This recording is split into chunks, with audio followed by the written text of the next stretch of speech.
Hello. Hi Instagram, hi Facebook. So I am super excited to talk to y'all about this topic. You guys have all heard the saying, if your why doesn't make you cry, it's not big enough. I don't love that saying, I'm not gonna lie to y'all. Because what does that mean?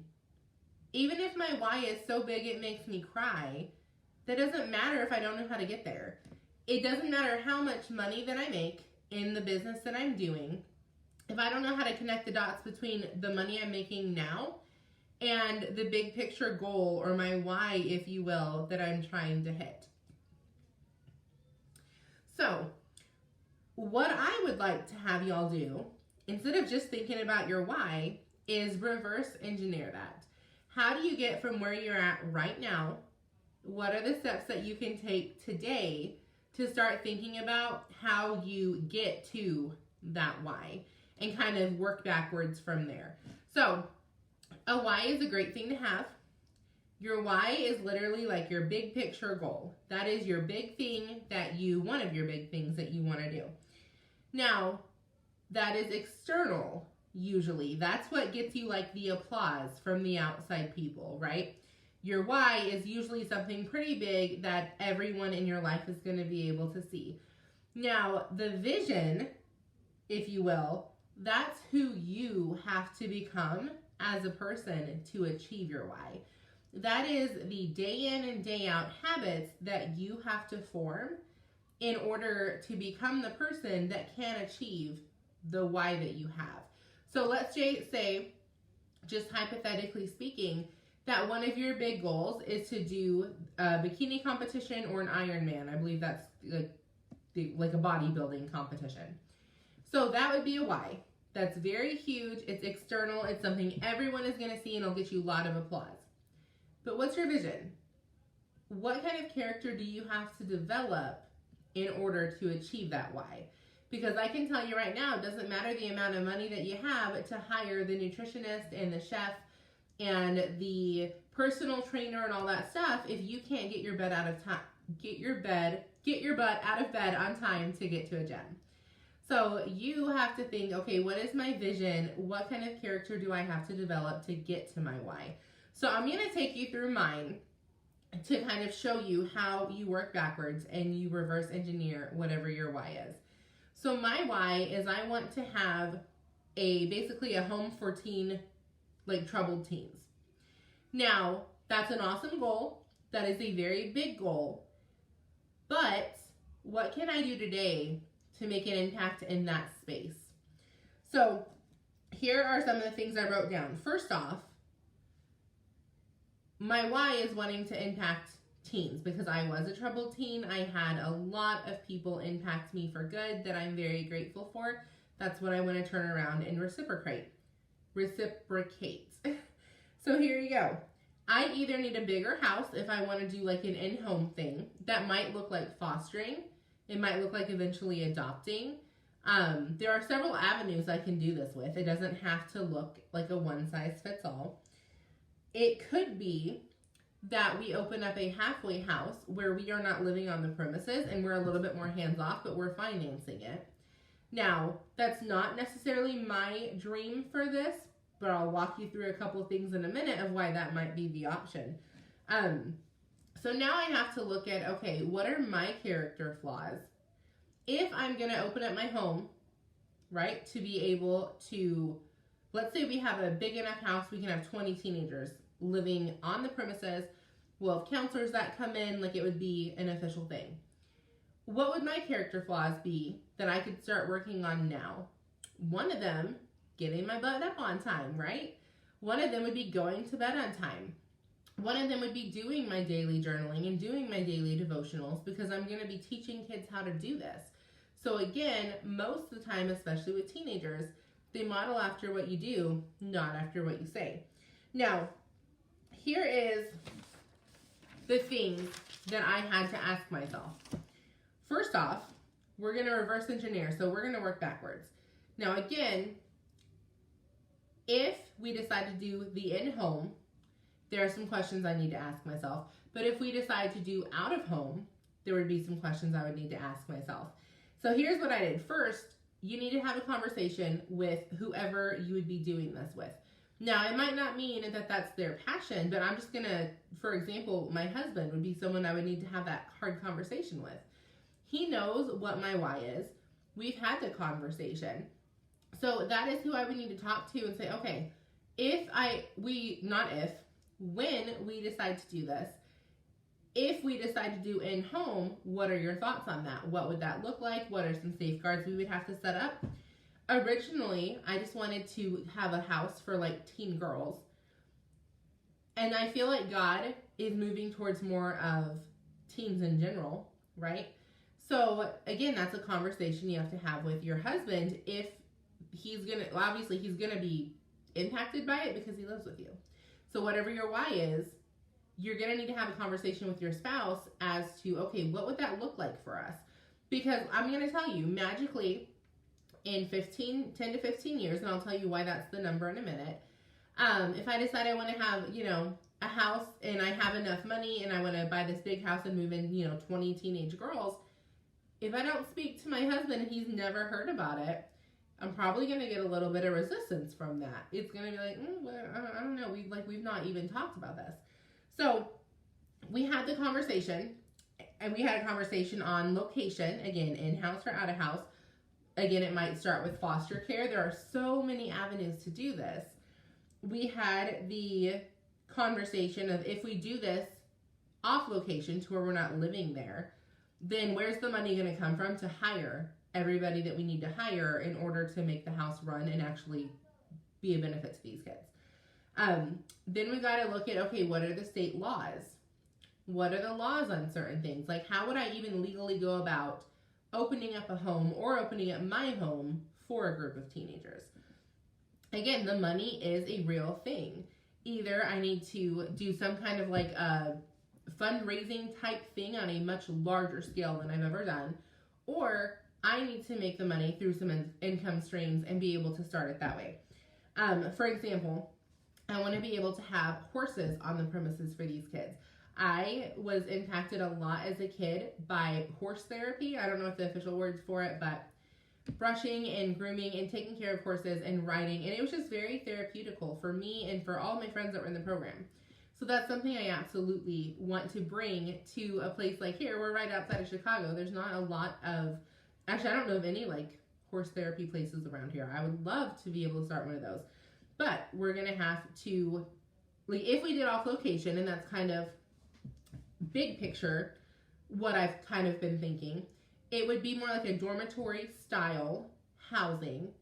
We would keep it small though. I don't want to have hundreds of kids. I think that's how you open yourself up for abuse happening in these places. And I've seen firsthand places like this that have gone, I think they started with good intentions and they went downhill real fast.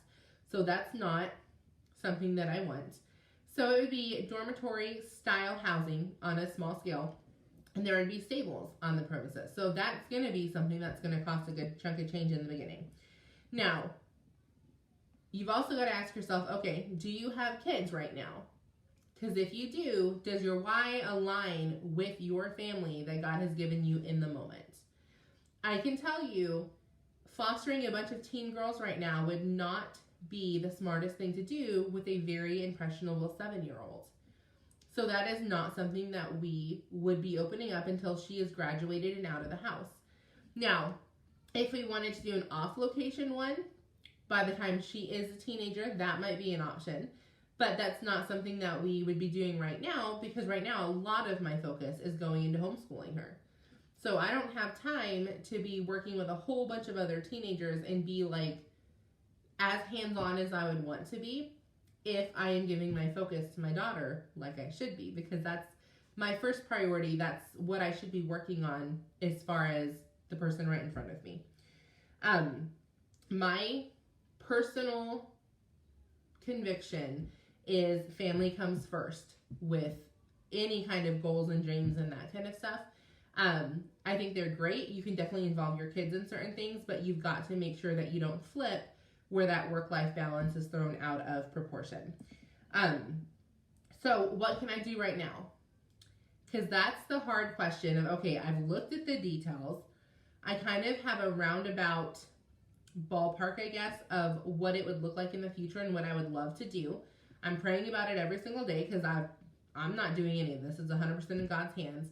But what can I do now to start bettering myself and preparing myself to do something like that? One, I can network. I can network and I can network and I can network because that's part of my business anyways. Meeting people, and you never know who you're going to come in contact with. I can tell you, I was working like I normally was using the free Facebook ad system that we use, and I reached out to a girl who happened to have a homeschool business just like I do. However, she's having a pretty large homeschool summit. She checked out my page, checked out my website, and now I am speaking at her summit in June. So had I not been networking, I would have never met her. And I fully believe that I'm going to meet people along my path that are going to play into that big picture why as well. So that's something that I can do right now is continue networking. Something else I can do is I can work with teens locally. Now, I already do that through my church. Now, these are teens who come from very good homes. They have amazing parents. What I would love to do, and this probably won't happen until my daughter's a little bit older, is to work through like a boys and girls club as well as the local church and work with teams that are specifically a little bit more on the outreach side of things. So that's something that I can do in the near future. Something else I can do is I have an open door policy in my house. What that means is at any time, and I have a couple girls already that take advantage of this that are local, anytime somebody is having a rough day, maybe they are not having a great day with their family, and I never do this without parents' permission. I have a lot of parents that I work with that they send their teens over to me, and I keep that very confidential. You'll hardly ever see them on Facebook or Instagram or anything like that because that's not the reason I do it. But they can anytime text me and say, hey, can I come over on this day? I really need to talk. Or, hey, can I spend the night tonight? And again, we have all the safeguards set up. Hey, can we go out for a coffee? Like, I'm having a rough time with this. I'm thinking about, this topic. Or, I have a girl right now that I'm talking with that she comes from a very good home. She's been taught to not have sex until she's married, and I agree with that. However, she's having some real world questions and just needs guidance, but needs to be able to talk in a safe space where someone's not going to preach at her. So she's someone that I've been working with pretty closely. And again, her parents are aware of it. I don't ever do anything with minors behind a parent's back. That's not smart. If they have parents in the picture, obviously. Now, I have a couple college-age ladies that talk to me about certain things that they don't want me to tell their parents, and they're adults, so they're allowed to have that confidence, I guess. But there are things that I can do now and things that I am doing now that will prepare me for that role later on. Now, who do I need to become to better help these young women and possibly young men in the future? Now, I don't do any kind of counseling, anything with young men right now. If we were to visit that would be something my husband and I would be doing together. So that would just depend on how hands-on he would want to be involved with this program. Right now, it's just me as far as the one-on-one things. My husband does work with local teams as well, but it's just me as far as like the open door policy and stuff. So it's just young women, because you always want to have safeguards set up to where you're never putting yourself in like a situation where it can be a he said, she said type thing. That's just not a smart thing to do. Again, family first. You don't want to do anything that's going to jeopardize your own family. So who do I need to become? I need to become a person who is excellent with managing my time. Because how can I help people if I can't even get up on time and help myself? I need to become somebody who is excellent at managing my own anxiety. Guys, I come from childhood trauma. I have a lot of anxiety, a lot of different things that I've had to work throughout the years. If I can't manage my own emotions, I'm going to have zero credibility showing these kids how to manage theirs.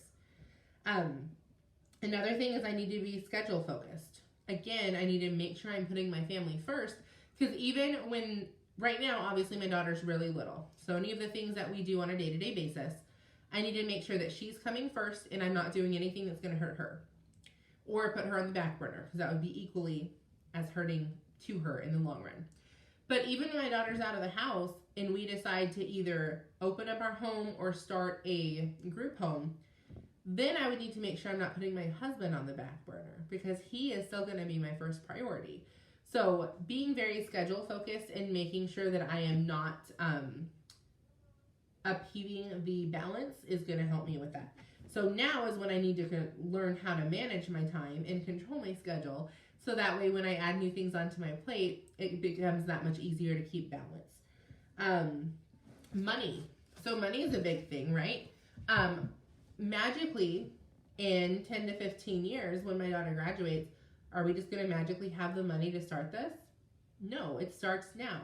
It starts with me working, even the seasons that we don't need the money, putting the money in a savings account, being diligent with our budget, to where when it comes time to do this project and really take on the bulk of it, we have the money to do that. And that's something that I remind myself day in and day out when I don't feel like working, because I am very, very privileged in the respect that my husband has a very good job right now. Now, when I started doing this little advertising thing, I had to replace my income. There was no ifs, ands, or buts about it. We could not afford to live on his income.